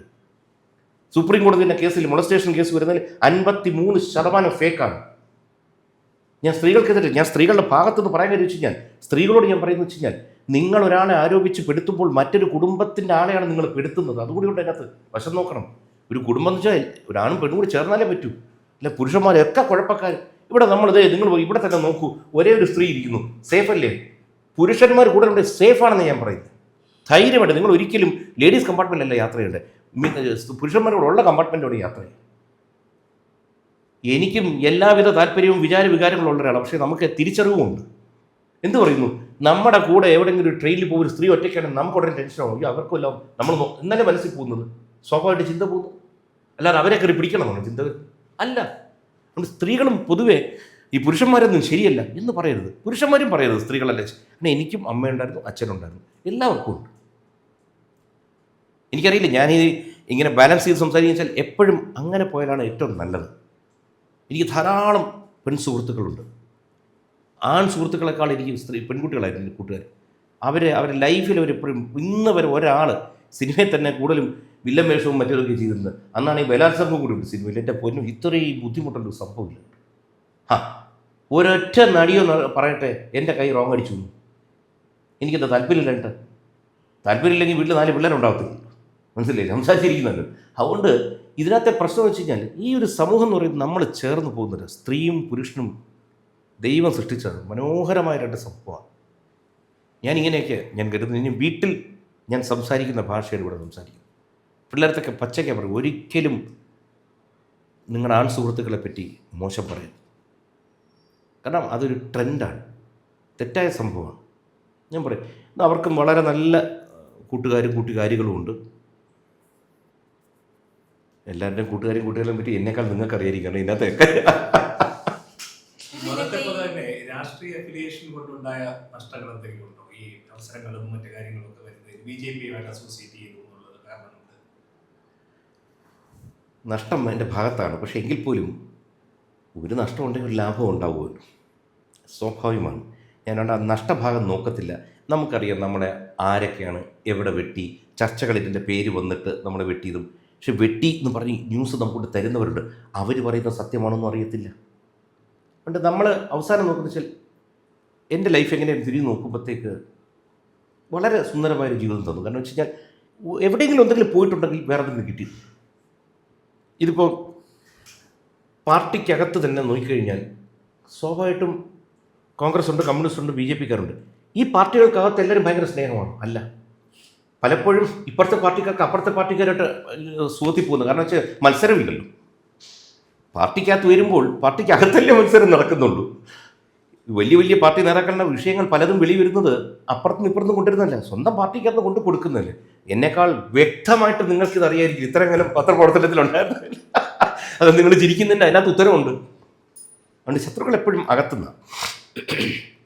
ഈ CJP പ്രൊട്ടസ്റ്റിനെ പറ്റി ഇന്നലെ ഒരു സ്റ്റേറ്റ്മെന്റ് വന്നിരുന്നു. കശ്മീരിലെ തീവ്രവാദം അടിച്ചമർത്താമെങ്കിൽ പിന്നെയാണോ ഡൽഹിയിലെ CJP പ്രൊട്ടസ്റ്റ്? എന്താണ്, അത് തന്നെയാണോ അതിൻ്റെ ഒരു ടേക്ക്? അതായത് ഇപ്പോൾ ഒരു പേപ്പർ ലീക്ക് എന്ന് പറയും, തെറ്റാണെന്ന് വെച്ചാൽ തെറ്റാണ്. പക്ഷേ ഇതാദ്യമായിട്ടാണോ ഭാരതത്തിൽ ഇങ്ങനെ സംഭവിക്കുന്നത് എന്ന് വെച്ചാൽ സംഭവിച്ചിട്ടുണ്ടെങ്കിൽ അംഗീകരിക്കുകയല്ല. നമ്മളെല്ലാവരും കുറച്ച് ചരിത്രം എപ്പോഴും പഠിച്ചാൽ പ്രശ്നം തീരും. ഇന്നിപ്പോൾ ഈ ചരിത്രം താല്പര്യമില്ലാതെ വരുന്നതുകൊണ്ടാണ് പറ്റുന്നത്. കോൺഗ്രസ് വാസ് മാസ്റ്റർ ഓഫ് ഈ പേപ്പർ ലീക്സിൻ്റെ ആൾക്കാരായിരുന്നു. അതിൽ തന്നെ പലതും വന്നതൊക്കെ എവിടെയായിരുന്നു? അന്ന് ഈ മൻമോഹൻ സിംഗ് രാജിവെച്ചു, ഈ രാജീവ് ഗാന്ധിയോ അല്ലെ രാഹുൽ ഗാന്ധിയോ അല്ലെ സോണിയാഗാന്ധിയോ അന്ന് ഇരുന്നവരൊക്കെ ആരെങ്കിലും തുറന്നിട്ടുണ്ടോ? ഇല്ല. അന്ന് ഇതൊക്കെ നിസ്സാരമായി തള്ളിക്കളഞ്ഞുകൊണ്ടിരുന്നു. ഏത് കാര്യം എടുത്താലും, റയറ്റ് എടുത്താലും എന്തെടുത്താലും. ഇന്നിപ്പോൾ എന്താണ്? ആദ്യം കുറച്ച് പിള്ളേരോടെ വന്നു, കോക്രോച്ച് പാർട്ടി എന്ന് പറഞ്ഞ്, പാറ്റ പാർട്ടി എന്ന് പറഞ്ഞ് കുറച്ച് പേര് വരുന്നു. അവർ പറയുന്നു നീറ്റാണ് വിഷയം. അവിടെ തന്നെ പത്രക്കാർ ചെയ്യുമ്പോൾ നീറ്റ് മാറി കുറച്ച് കഴിയുമ്പോൾ രാം മന്ദിറായി, കുറച്ച് കഴിയുമ്പോൾ RSS ആയി, കുറച്ച് കഴിയുമ്പോൾ BJP ആയി, കുറച്ച് കഴിഞ്ഞ് പറയുന്നത് പ്രധാൻ മാത്രം പോരാ, പ്രധാൻ രാജിവെച്ച് കഴിഞ്ഞാൽ അടുത്തതും പ്രധാനമന്ത്രി രാജിവെക്കണം. അപ്പോൾ ഒരാളെ ഇവരുടെ പ്രശ്നത്തിൽ മാറ്റിക്കൊടുത്താൽ പിന്നെ അടുത്ത ഡിമാൻഡോട്ട് വരും. ഇത് പ്രതിഷേധിക്കാം, അതിന് യാതൊരു തെറ്റുമില്ല, പ്രതിഷേധിക്കണം. കാരണം വെച്ചാൽ പ്രതിപക്ഷം കൂടി ശക്തമല്ലെങ്കിൽ ഭരണപക്ഷം ഫെയിലിയറായി പോകും. അതിനോടൊക്കെ നമുക്ക് പൂർണ്ണ യോജിപ്പാണ്. പക്ഷെ പ്രതിഷേധം റൂട്ട് മാറുമ്പോഴാണ് പ്രശ്നം വരുന്നത്. ഇന്നൊക്കെ ഇവിടെ പ്രമുഖ ചാനൽ ഒരു സാധനം ഇട്ടിട്ടുണ്ട്, വലിയൊരു കോൺട്രവേഴ്സി ആയിരിക്കും. അവിടെ വന്ന്, അതായത് ഖുറാനെ വെച്ചിട്ട് അതിലൊരു പോയിന്റ് വെച്ചിട്ട് ഇത്രാം തീയതി ഈ മന്ത്രിസഭ പോകും, അതിന് വേണ്ടിയിട്ടാണ് ഞങ്ങൾ ഇന്ന് മനോരമ റിപ്പോർട്ട് ചെയ്തിട്ടുണ്ട്, അല്ല വിത്ത് വീഡിയോ. അവിടെയാണ് എൻ്റെ നറേറ്റീവ് മാറുന്നത്.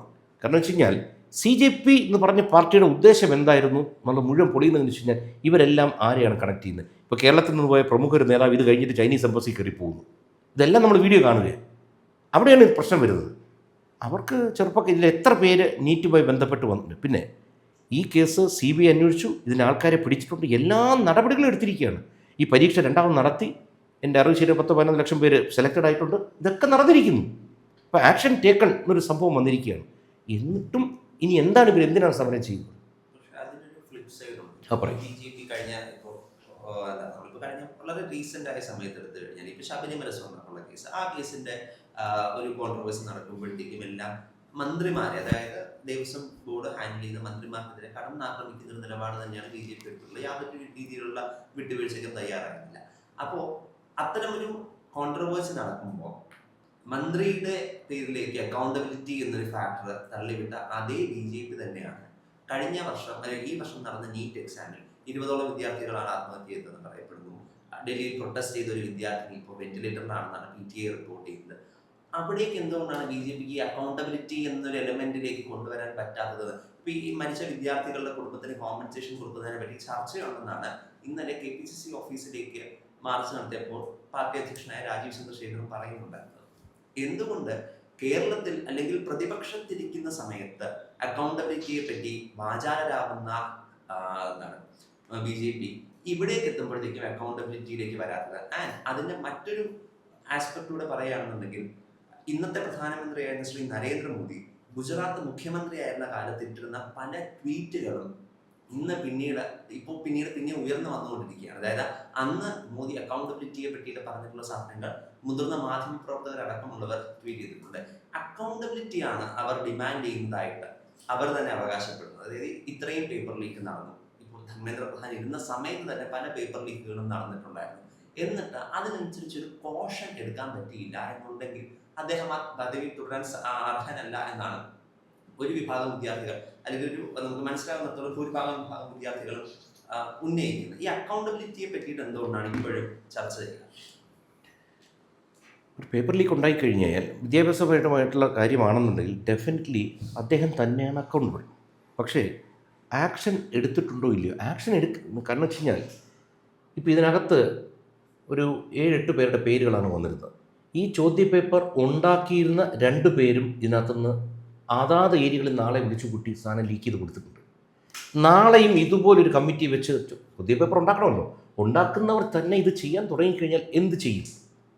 അപ്പോൾ അതിന് നടപടി എടുത്തേ പറ്റൂ. നടപടി എന്ന് വെച്ചാൽ ഫുൾ പ്രൂഫ് ഒരു സിസ്റ്റം ലോകത്തില്ല. ഇവിടെ നിന്നല്ല, എവിടെ വേണം നോക്കിക്കോളൂ. ഞാൻ ഈ ലീക്ക് പ്രൂഫുകളെ പറ്റി, ഈ പേപ്പർ ലീക്കുകളെ പറ്റി പഠിച്ചു നോക്കി. ലോകം മുഴുവൻ ഇത് നടന്നുകൊണ്ടിരിക്കുക. അതായത് മനുഷ്യന് പണമുണ്ടാക്കാനുള്ള ത്വര വന്നു കഴിഞ്ഞാൽ ഇതെന്തും ചെയ്യും. അതായത് രാജ്യത്തെ വിറ്റും പൈസ ഉണ്ടാക്കും. ഇതിനകത്ത് ഗുരുതരമായ തെറ്റ് തന്നെയാണ് നടന്നിരിക്കുന്നത്.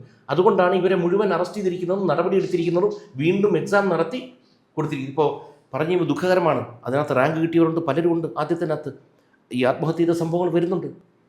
എന്താണ് ഇതിന് മറുപടിയെന്ന് പ്രതിപക്ഷം പറയുന്നുണ്ടോ? അതുമില്ല. ഇതിനകത്ത് രാഷ്ട്രീയം വരുമ്പോൾ ശരിയായി. ഇപ്പോൾ താങ്കൾ പറയുന്നു നരേന്ദ്രമോദിയുടെ പഴയ പോസ്റ്റുകൾ എടുക്കുന്നു. ഇത് അന്നത്തെ സാഹചര്യത്തിൽ പറയുന്നത് കുത്തിപ്പൊക്കുക തന്നെ ചെയ്യും. ഇത് വന്നുകൊണ്ടേയിരിക്കും. ഇന്ന് പലരും പറയുന്നത് മുഴുവൻ അടുത്തതേ വീണ്ടും വരികയും ചെയ്യും. ഇന്നത്തെ പ്രതിപക്ഷ നേതാക്കൾ പറയുന്നില്ലേ, അവർ ഭരണത്തിൽ വരുമ്പോൾ ഇത് വരും. അത് ഇതിൻ്റെ ഒരു ഭാഗമാണ്. രാഷ്ട്രീയത്തിൽ ഈ പലതും രാഷ്ട്രീയ സ്റ്റേറ്റ്മെൻറ്റ്സ് വരും. അതിപ്പോൾ ഇലക്ഷൻ നടക്കുമ്പോൾ നമ്മൾ പലതും വിളിച്ചു പറയും. അത് നമുക്ക് അതുപോലെ പ്രവർത്തിക്കാക്കാൻ പറ്റുന്നില്ല. ഇപ്പോൾ ഞാൻ കൊല്ലത്തെ ഇലക്ഷൻ നിൽക്കുന്നു, ഏറ്റവും നല്ലപോലെ എനിക്ക് അറിയാവുന്ന ഒരാൾ അവിടെ തോക്കുന്നുള്ളത് എനിക്കറിയാമല്ലോ, ഞാൻ അവിടെ ജയിക്കാൻ പോകുന്നില്ലെന്ന്. പക്ഷേ നമ്മളെന്താണ് ജയിക്കാൻ വേണ്ടിയിട്ട് മാക്സിമം നമ്മൾ ശ്രമിക്കും, ജയിക്കുന്ന തന്നെ പറയും. അതാണ് 68,000 വോട്ട് നമുക്ക് കൂട്ടാൻ പറ്റും. അങ്ങനെ കൂട്ടി ഒരു ദിവസം കയറാൻ പറ്റും എന്ന് പറഞ്ഞാൽ രാഷ്ട്രീയ സ്റ്റേറ്റ്മെൻറ്റ്സ് ഉണ്ട് ഇതിനകത്ത് പലതും. പക്ഷേ somebody has to be accountable. അത് യാതൊരു തർക്കവുമില്ല. ഇതിൽ കുറ്റം ചെയ്തവരെ അറസ്റ്റ് ചെയ്തിരിക്കുന്നു. So they are accountable. അത് പിടിച്ചിട്ടില്ലായിരുന്നു, ഇപ്പോഴും പരീക്ഷ നടത്തിയിട്ടില്ലായിരുന്നെങ്കിൽ ഈ മന്ത്രി രാജിവെക്കണമെന്ന് പറയുന്ന ഡിമാൻഡിനകത്ത് കാര്യമുണ്ടായിരുന്നു. ഇതിപ്പോൾ എന്താണ് ചെയ്യേണ്ടത്? ഒരു തെറ്റ് നടന്നു, ഇനി ഇത് ആവർത്തിക്കുന്നില്ല എന്ന് പറയുന്നുണ്ടോ? ഇല്ല, ആവർത്തിക്കപ്പെടും. മറ്റൊരു രീതിയിലായിരിക്കുന്നു. പോലീസ് ഏറ്റവും നല്ല രീതിയിൽ പ്രവർത്തിക്കുന്നു. ഒരു സ്റ്റേറ്റിലെയും പോലീസ് മോശമല്ല.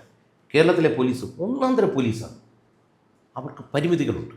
അവരെത്രയൊക്കെ പൂട്ടി മനോഹരമായിട്ട് വന്നാൽ അടുത്ത് ഇറങ്ങും. ഒരു വ്യാജ സംഭവമായിട്ട് ഓൺലൈനിൽ തന്നെ നമ്മൾ കാണുന്നു. എത്ര പൂട്ടിയാലും പുതിയ ഫ്രോഡ് കണ്ടുപിടിച്ചിരിക്കും. അത് അവരുടെ ബ്രെയിൻ അങ്ങനെ വർക്ക് ചെയ്തുകൊണ്ടേയിരിക്കും.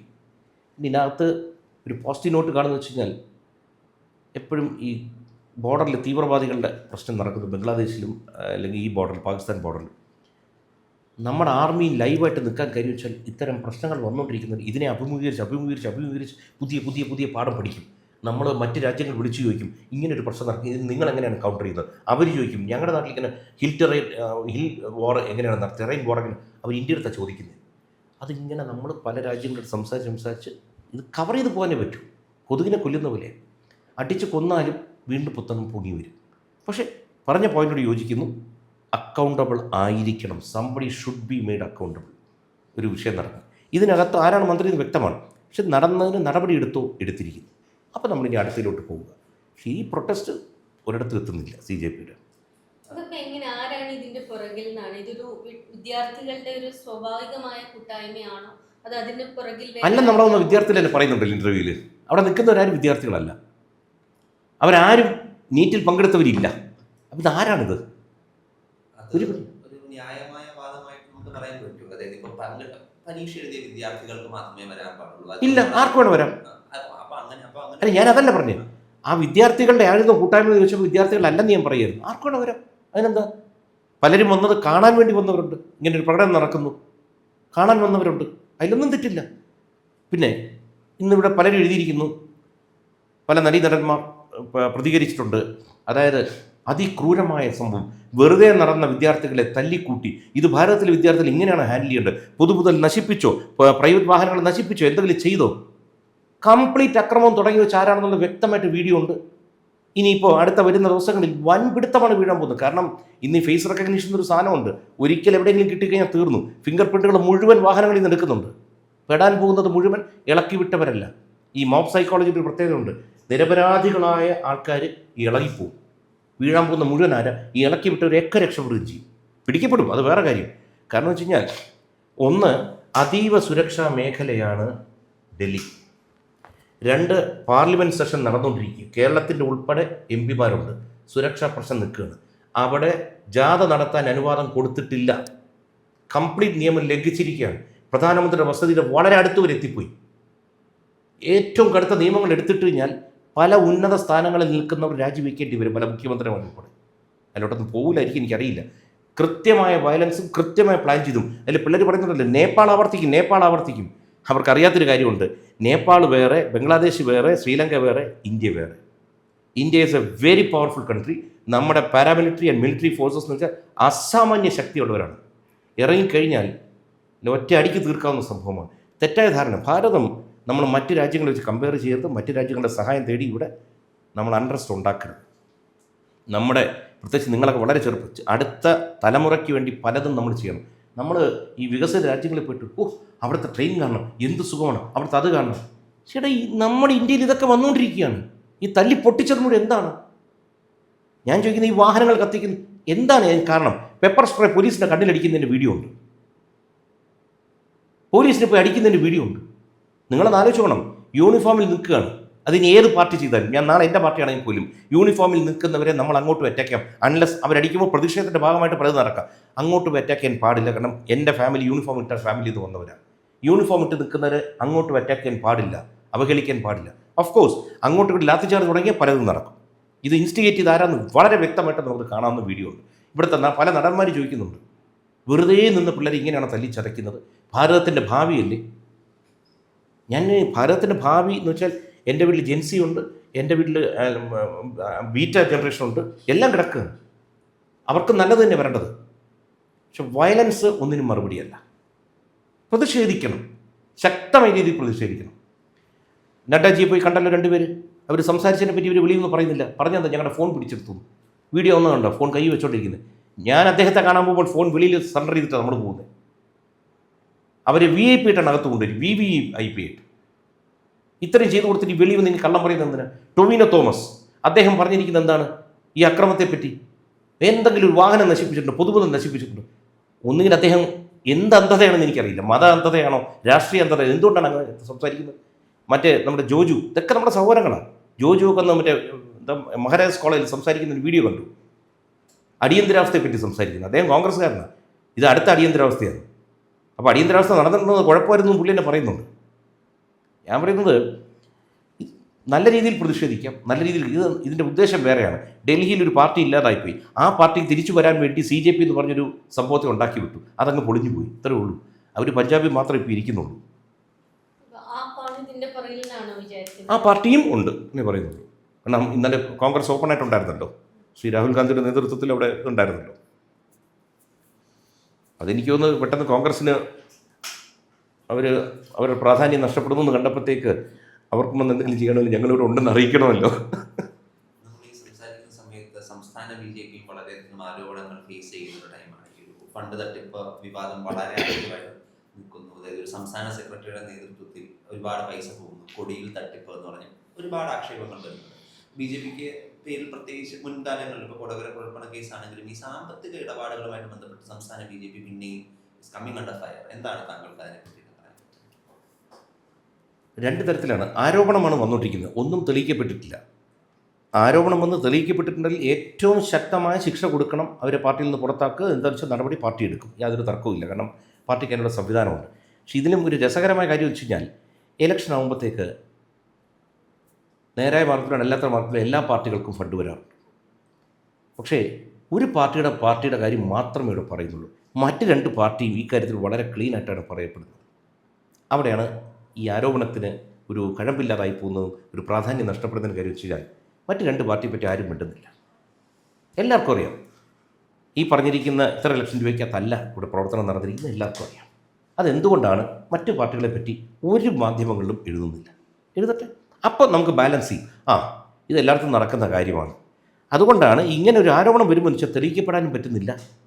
തെളിയിക്കപ്പെട്ടാലേ നടപടി എടുക്കാൻ പറ്റൂ.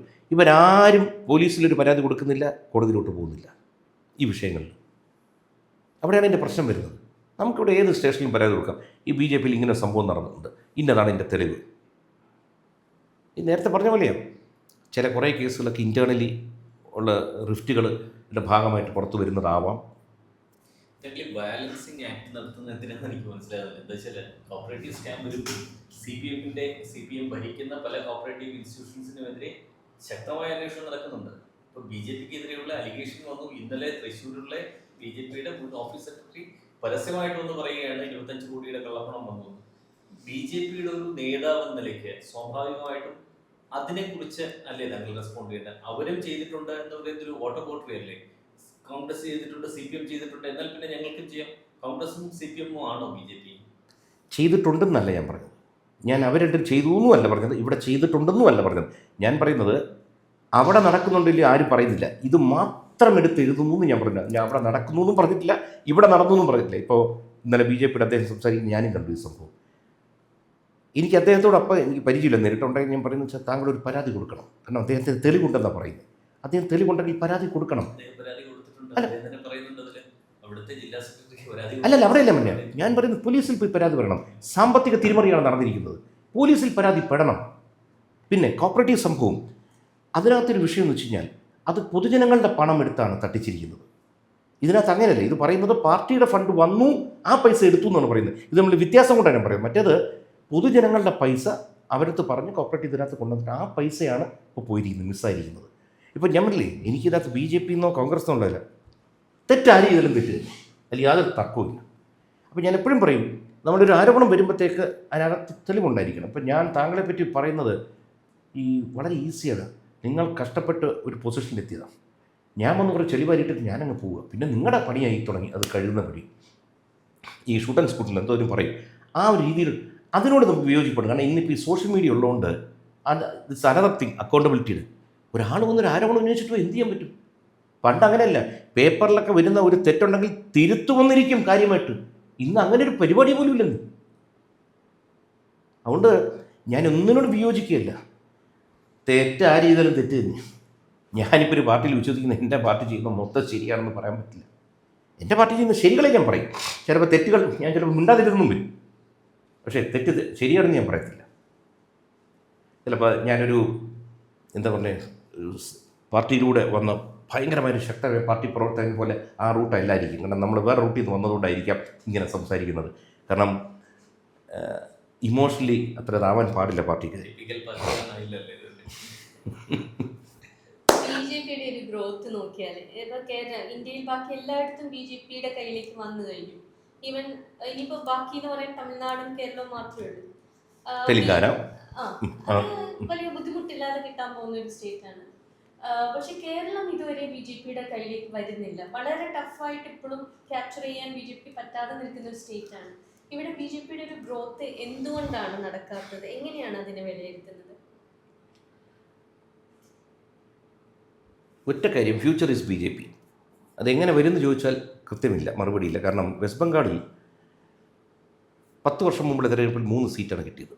ഞാൻ 3 77 77 നിന്ന് ഇന്ന് ഭരണത്തിലെത്തി. ഒരിക്കലും സാധിക്കില്ല എന്ന് പറഞ്ഞിരുന്ന സ്ഥലമായിരുന്നു ബംഗാൾ. അതേപോലെ തന്നെ ഇപ്പോൾ കേരളത്തിൻ്റെ ഡെമോഗ്രഫി വെച്ച് നമുക്ക് എന്തെങ്കിലും കമ്പയർ ചെയ്യാൻ പറ്റുമെങ്കിൽ പറ്റുന്നത് നോർത്ത് ഈസ്റ്റാണ്. കേരളത്തിൽ വേണമെങ്കിൽ ഇപ്പോൾ കണക്ക് പ്രകാരം BJP അല്ലെങ്കിൽ ഹിന്ദു വോട്ട് 54% പറയാം. പക്ഷേ 54% ഉണ്ടാവണമെന്നില്ല. കാരണം വെച്ച് കഴിഞ്ഞാൽ പല കൺവേർട്ടായ ആൾക്കാരും പേര് റെക്കോർഡിക്കൽ ഇപ്പോഴും ഹിന്ദു എന്നാണ് വെച്ചിരിക്കുന്നത്. കാരണം മറ്റേ റിസർവേഷൻ്റെ ബെനിഫിറ്റ്സ് കിട്ടാൻ വേണ്ടിയിട്ട്. അപ്പോൾ അങ്ങനെ നോക്കിക്കഴിഞ്ഞാൽ BJP അല്ലാത്തവർ BJP തരുന്നില്ല. അവർ 48% ഉണ്ടെന്ന് വെച്ചോളൂ. അപ്പോൾ 48% കിട്ടില്ലല്ലോ. ഇപ്പുറത്ത് 52%, 54% എത്രയെന്ന് വെച്ച് കഴിഞ്ഞാൽ അത് 3ആയിട്ടാണല്ലോ ഡിവൈഡ് ചെയ്ത് പോകുന്നത്. എങ്ങനെ BJP ജയിക്കുന്നുള്ളതാണ് സിമ്പിൾ ക്വസ്റ്റൻ എല്ലാം ചോദിക്കുന്നത്. ഈ നോർത്ത് ഈസ്റ്റിൻ്റെ ഇവിടെ എടുത്തു കഴിഞ്ഞാൽ പലയിടത്തും ക്രിസ്ത്യൻ പോപ്പുലേഷൻ 87 to 97% വരെയുണ്ട്. പക്ഷെ അവിടെ എല്ലാം ഇപ്പോൾ BJP ഭരിക്കുന്നത്. അപ്പോൾ അത് ഒരു പരിപാടി BJP അത് അതിമനോഹരമായിട്ട് സോഷ്യൽ എഞ്ചിനീയറിംഗൊക്കെ ഏറ്റവും നല്ലപോലെ അറിയാവുന്നൊരു പാർട്ടിയാണ്. അത് വരും, സമയമെടുക്കും. കാരണം സംഘം എപ്പോഴും ഒരു കാര്യം നാളെ രാവിലെ എന്ത് ചെയ്യാമെന്ന് ആലോചിക്കാറില്ല. എൻ്റെ അറിവൊക്കെ ശരിയാണ്. 66-ലാണ് ഗോവധ നിരോധനവും ആർട്ടിക്കിൾ 370 രാമക്ഷേത്ര നിർമ്മാണമൊക്കെ തീരുമാനിച്ചത്. അത് കുറേ ഡെക്കേഡ്സ് എടുത്തു, പക്ഷേ അത് പ്രാബല്യത്തിൽ വന്നു. അപ്പോൾ അതേപോലെ ഇവിടെയും ലോങ് ടേം പദ്ധതിയുണ്ട്, അത് വരും, ടൈം എടുക്കുന്നേ ഉള്ളൂ. ഇപ്പോൾ തന്നെ കമ്മ്യൂണിസ്റ്റ് പാർട്ടി എന്നൊരു പാർട്ടി വലിയൊരു പ്രതിസന്ധി നേരിടുകയാണ്. കോൺഗ്രസ് അത്യുജ്വലമായ വിജയം നേടി. ആ വിജയത്തിൻ്റെ മുഴുവൻ ക്രെഡിറ്റ് അവർക്കാണെന്ന് ചോദിച്ചാൽ കുറേ കമ്മ്യൂണിസ്റ്റ് പാർട്ടി സഹായിച്ചതും കൂടിയാണ്. അപ്പോൾ ഈ കമ്മ്യൂണിസ്റ്റ് പാർട്ടിയിൽ ഇന്നൊരു വോയിസ് ഉണ്ട്. ആ വോയിസ് നിൽക്കുന്നത് വരെ അത് ഓക്കെയാണ്. അത് കഴിഞ്ഞാൽ ഇതെങ്ങനെയാണ്, ഈ വോട്ട് എങ്ങോട്ടാണ്, ആരാണ് അവരെ നയിക്കാൻ പോകുന്നിടത്ത് വേറെ നമുക്കറിയില്ല. കാരണം തമിഴ്നാട്ടിൽ ഇത്തവണ നടന്നൊരു ഇലക്ഷൻ നമ്മളൊന്ന് പഠിച്ചാൽ വളരെ രസകരമായ സംഭവം നടന്നിരിക്കുന്നു. നാഷണൽ പാർട്ടികളായ BJPയും കോൺഗ്രസും വർഷങ്ങളായി നോക്കി ദ്രവീഡിയൻ വോൾ ബ്രേക്ക് ചെയ്യാൻ പറ്റിയില്ല. പറയപ്പെടുന്നതാണ് ADMK ഇത്ര വെച്ച് വോട്ടർമാർക്ക് കൊടുത്തു, DMK ഇത്ര വെച്ച് കൊടുത്തു. ഒരു പൈസയും കൊടുക്കാത്ത വിജയ് ജയിച്ച് കയറി വന്നു. ഈ രണ്ടുപേരും ഇന്ന് ആലോചിക്കാൻ ഇനി നമ്മൾ അടുത്ത ഇലക്ഷന് കൊടുക്കണം വേണ്ടിവന്നു. ഈ വോൾ ബ്രേക്ക് ചെയ്ത് കിട്ടി. വിജയ് അദ്ദേഹത്തിൻ്റെ പാർട്ടി എത്ര നാൾ നിൽക്കുമോ ഇല്ലയോ നമുക്കറിയത്തില്ല. എന്തൊക്കെയായാലും തുടക്കത്തിൽ ഗംഭീരമായിട്ട് പൊയ്ക്കൊണ്ടിരിക്കുന്നുണ്ട്, പുള്ളി നല്ല പേരൊക്കെ ഉണ്ടാക്കുന്നുണ്ട്. അപ്പോൾ ആ വോൾ ബ്രേക്കായി കിട്ടി. ഇതൊരു ഓപ്പർച്യൂണിറ്റിയാണ് രണ്ട് പേർക്കും, ഇരു കൂട്ടർക്കും. അത് ആര് കൃത്യമായി പ്രയോഗിക്കുന്നോ അവരോട്ട് മാറും. കാരണം തമിഴ്നാടും ഹിന്ദു മെജോറിറ്റി സംസ്ഥാനം തന്നെയാണ്. ബംഗാളിൽ സംഭവിച്ചതാ. കാരണം പൊറുതി മുട്ടിപ്പോയി, ജീവിക്കാൻ പറ്റാത്ത രീതിയിൽ അവിടുത്തെ ഭാരതീയർക്ക് ജീവിക്കാൻ പറ്റാത്ത അവസ്ഥയായി. തമിഴ്നാട്ടിലും ഇതൊക്കെ തന്നെ സംഭവിക്കുന്നുണ്ട് പലയിടത്തും. അതുകൊണ്ട് നോർത്ത് ഇന്ത്യയിൽ പൊതുവെ സ്വാഭാവികമായിട്ട് ഏത് പാർട്ടി എത്ര നന്നായിട്ട് ഭരിച്ചാലും സാച്ചുറേഷൻ വർക്ക് ചെയ്യും. അപ്പോൾ ഇനി അവരുടെ ഉന്നം സൗത്തിലോട്ട് തന്നെയാണ്. അതിന് അസാധ്യമായ പ്ലാൻ സൗത്തിന് വേണ്ടി ഇട്ടിട്ടുണ്ട്. അതിൻ്റെ റിസൾട്ട് 5, 10, 15 വർഷങ്ങൾക്കകത്ത് നടന്നിരിക്കും. അതിൻ്റെ ഒരു കണ്ടിന്യൂഷൻ ആയിട്ട് കേരളത്തിൽ എന്താണ് BJPയുടെ ഗ്രോത്തിനെ തടയുന്നത്? എന്താണ് താങ്കൾ പറഞ്ഞ പോലെ ഇൻ ഫ്യൂച്ചർ വരുമായിരിക്കും. പക്ഷേ ആസ് ഓഫ് നോ താങ്കൾ കാണുന്ന ആസ് എ പൊളിറ്റീഷ്യൻ താങ്കൾ കാണുന്ന എന്ത് ഫാക്ടറാണ് കേരളത്തിൽ BJPയുടെ ഗ്രോത്തിനെ തടയുന്നത്? എപ്പോഴും പാർട്ടി ശക്തമായി വന്നിട്ടുള്ള പല സ്ഥലങ്ങളിലും നോക്കിക്കഴിഞ്ഞാൽ ഒരു ഫേസ് ഉണ്ടാവും BJP എന്ന് പറയുമ്പോൾ. ഇപ്പോൾ ഉത്തർപ്രദേശ് എന്ന് പറഞ്ഞാൽ പെട്ടെന്ന് യോഗിയുടെ പിക്ചർ മനസ്സിൽ വരും. ഇപ്പോൾ വെസ്റ്റ് ബംഗാൾ ഓർത്താൽ സുവേന്ദുവിൻ്റെ പേര് വരുന്നുണ്ട്. ഇതുപോലെ ഒരു ഫേസ് ഡെവലപ്പായി വരും. ഗുജറാത്തിൽ ഒരു ദിവസം ഒരു മോഡി ഉയർന്നു വന്നു. അതുപോലെ ഇവിടെ ഇന്നും ഒരു ഫേസ് ഇല്ല. മീൻസ് പല നേതാക്കളുണ്ടെങ്കിൽ പോലും BJP എന്ന് പറയുമ്പോൾ ഒരാൾ ഓർമ്മ അല്ല, പുള്ളിയെ കാണുമ്പോൾ BJP ഓർമ്മ വരണം, കേരളത്തിൻ്റെ ഓർമ്മ. അത് ഉരുത്തിരിഞ്ഞ് വരണം. അത് വരുന്ന ദിവസം ആണ് വളരെ ഈസിയാവും. കാരണം വെച്ച് കഴിഞ്ഞാൽ ഇതിന്നിപ്പോൾ മോഡി എന്ന് പറഞ്ഞൊരു വ്യക്തിയുടെ പ്രഭാവത്തിലാണ് ഈ വോട്ടുകൾ കിട്ടുന്നത്. പ്ലസ് ഓരോ സ്ഥാനാർത്ഥികളൊക്കെ മികവ് കാണുമായിരിക്കും. മറ്റേതങ്ങനെയല്ല, അവിടെ നിന്ന് പകുതി പണിയെടുത്തു, ബാക്കി പണി ഈ ഫേസ് ഇവിടെ വർക്ക് ചെയ്യും. അങ്ങനെ ഡെവലപ്പ് ചെയ്തെടുത്താൽ മാത്രമേ പറ്റൂ എന്നാണ് എൻ്റെ മനസ്സ് പറയുന്നത്. BJPക്ക് ഒരു ലീഡർഷിപ്പ് ബാക്ക്ഗ്രൗണ്ട് എന്നാണ്. ലീഡർഷിപ്പ് എന്ന് പറയും, ലീഡർ വാക്യൂം എന്ന് വേണമെങ്കിൽ പറയാം. ലീഡർഷിപ്പ് എന്ന് ഇപ്പോൾ ഒരു ലീഡർഷിപ്പ് കുറച്ച് പേര് ഒരു ടീമായിട്ട് വേണമെങ്കിൽ പറയാം. BJPക്ക് ഒരു ടീമുണ്ട്. പക്ഷെ ഒരു വ്യക്തി എന്ന് പറഞ്ഞൊരു മുന്നോട്ട് നയിക്കാൻ ഒരു ആളുടെ കുറവ് കാണുന്നുണ്ട്. അതാണ് എൻ്റെ കാൽക്കുലേഷൻ. കാരണം താഴെത്തട്ടിൽ അസാമാന്യമായിട്ട് വോട്ട് മാറുന്നുണ്ട്, പക്ഷെ അത് കൺവേർട്ട് ആവുന്നില്ല BJPയിലോട്ട്. എക്സാക്ട്ലി അതാണ് സംഭവിക്കുന്നത്. പിന്നെ ഈ വോട്ട് ചെയ്യാൻ ആളുണ്ട്. കാരണം ഞാൻ വട്ടിയൂർക്കാവിൽ 2.5 വർഷം വർക്ക് ചെയ്ത എന്നും ആസ് എ റെഗുലർ പൊളിറ്റീഷ്യനെ പോലെ. അപ്പോൾ എന്നെ ഒരു സിനിമയുമായി ബന്ധപ്പെട്ടായിട്ട് കണ്ണൂർ, കാസർഗോഡ് തൊട്ടിക്കൊണ്ട് വിളി എല്ലായിടത്തും പോകുമ്പോൾ താഴെത്തട്ടിൽ താഴെത്തട്ട് മാറുന്നില്ല. കമ്മ്യൂണിസം അടിയുറച്ച് കിടന്ന സ്ഥലങ്ങളിൽ നിന്ന് അത് മാറുന്നുണ്ട്. പക്ഷെ അതെല്ലാം വോട്ടായോ എന്ന് ചോദിച്ചാൽ ആയിട്ടില്ല. അതാവും.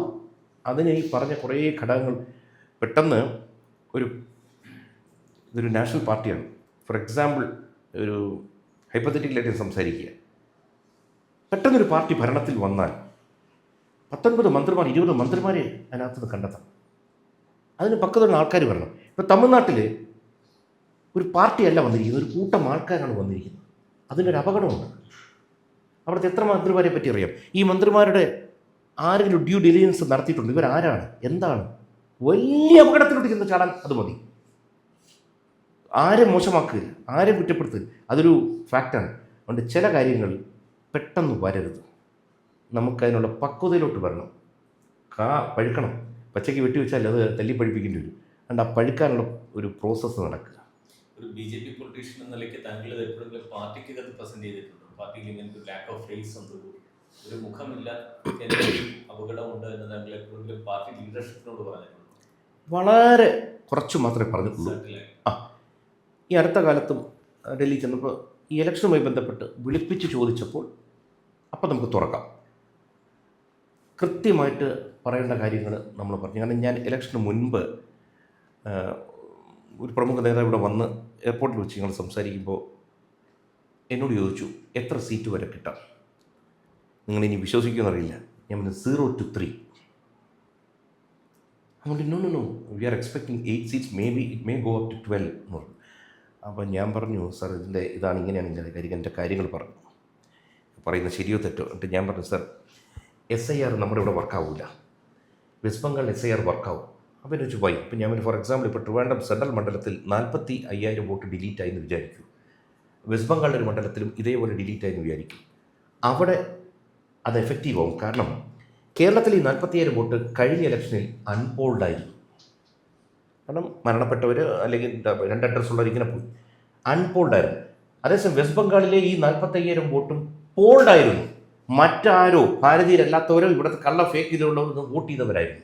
അപ്പോൾ എന്ത് വെച്ചാൽ അത്രയും വോട്ട് അവിടുത്തെ ഭരണ പാർട്ടിക്ക് പോയി ഇത്തവണ. അതുകൊണ്ടാണ് BJP പോലും പ്രതീക്ഷിക്കാത്ത വൻ സക്സസ്സിലോട്ട് അവിടെ. കാരണം ബീഹാറിൽ ഇത് ടെസ്റ്റ് ചെയ്താണ്. ഞാൻ ബീഹാറിൽ പോകാറുണ്ട് സ്ഥിരം, എനിക്ക് ഏറ്റവും കൂടുതൽ കൂട്ടുകാരോടെ. അവിടെ ഇത് ടെസ്റ്റ് ചെയ്ത് വിജയിച്ചത്. അപ്പോൾ പല ഘടകങ്ങൾ ഇവിടെ ഉണ്ടായിരുന്നു.